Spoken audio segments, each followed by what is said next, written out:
몸속 수분이 부족해지는 탈수 증상은 주로 여름철에 나타나는 질환으로 알려졌죠. 하지만 요즘처럼 선선한 날씨에도 수분 부족 현상이 석 달 이상 지속되면 만성 탈수가 생길 수 있다고 합니다. 원인은 카페인이 다량 함유된 커피와 차 때문인데요. 이런 음료를 지나치게 많이 마시면 카페인 성분이 이뇨작용을 비정상적으로 촉진해서 체내 수분이 부족해질 수 있다고 합니다. 커피의 경우 마신 음료 양의 2배만큼, 홍차나 녹차는 1.5배의 수분을 배출해 아무리 많이 마셔도 몸속 수분은 계속 모자란 상태인데요. 눈에 띄게 피부가 건조해지거나 피로와 소화 불량 등의 증상이 나타나면서 소변량이 급격히 줄었다면 한 번쯤 만성 탈수를 의심해봐야 하고요. 만성 탈수를 예방하려면 당이 들어간 음료나 커피, 차를 마신 뒤에는 목이 마르지 않더라도 생수를 충분히 마셔야 합니다. 본인 체중에 30ml를 곱한 양의 물을 마시면 되는데 몸무게가 60kg인 사람은 하루 1800ml, 1.8리터의 물을 일정 시간마다 천천히 나눠 마시는 습관을 길러야 합니다.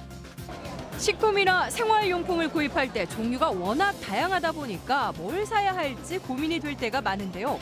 공정거래위원회가 운영하는 행복드림에 들어가면 제품을 한눈에 비교해 볼 수 있다고 합니다. 음료 등 식품의 경우 가격과 용량, 영양 성분, 당 함량까지 자세하게 알아볼 수 있고요. 실사용자의 사용 후기까지 확인할 수 있다고 합니다. 또 리콜된 제품도 알아볼 수 있는데요. 내가 구매하려는 제품이 리콜 대상인지 상품 바코드를 앱으로 촬영하면 리콜, 위해 정보가 나오고요. 소비자 피해를 봤을 땐 행복드림 열린 소비자 포털 사이트를 통해서 피해 구제 상담과 신청도 가능하다는군요. 술을 한 잔도 못해도 지방간에 걸릴 수 있다는 것 알고 계시나요? 지방간은 간에 지방이 5% 넘게 쌓인 상태를 말하는데요. 실제로 과음으로 인한 알코올성 지방간보다 술을 마시지 않아도 생기는 비알코올성 지방간 환자가 4배 이상 많다고 합니다. 지방간을 방치하면 간경화나 간암을 유발할 수 있고 당뇨와 고지혈증, 신부전 등에 걸릴 위험도 높아지는데요.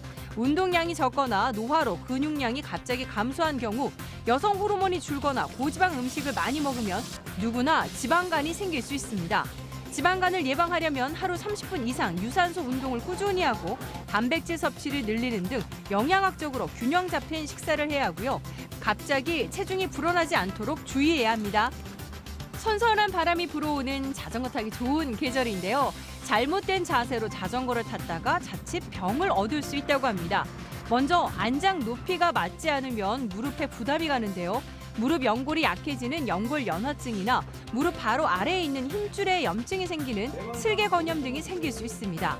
안장은 페달이 가장 아래쪽에 있을 때 무릎 각도는 15도에서 25도로 유지하고 페달이 가장 높은 상태일 때도 90도를 넘지 않도록 해야 합니다. 기본적으로 핸들 높이는 안장보다 높게 해야 하는데 핸들이 너무 낮으면 상체를 웅크리게 돼 허리와 어깨, 목에도 무리가 가기 때문입니다. 핸들과 안장과의 거리는 팔꿈치를 살짝 굽혔을 때 핸들이 가볍게 잡힐 정도가 적당하고요. 또 안장과의 마찰 때문에 엉덩이에 물집이 생기거나 남성의 경우 회음부에 압박이 가해질 수 있는데요. 엉덩이를 자주 들썩여주고 패드가 있는 자전거용 바지를 착용하는 게 통증 예방에 도움이 된다고 하네요. 지금까지 스마트 리빙이었습니다.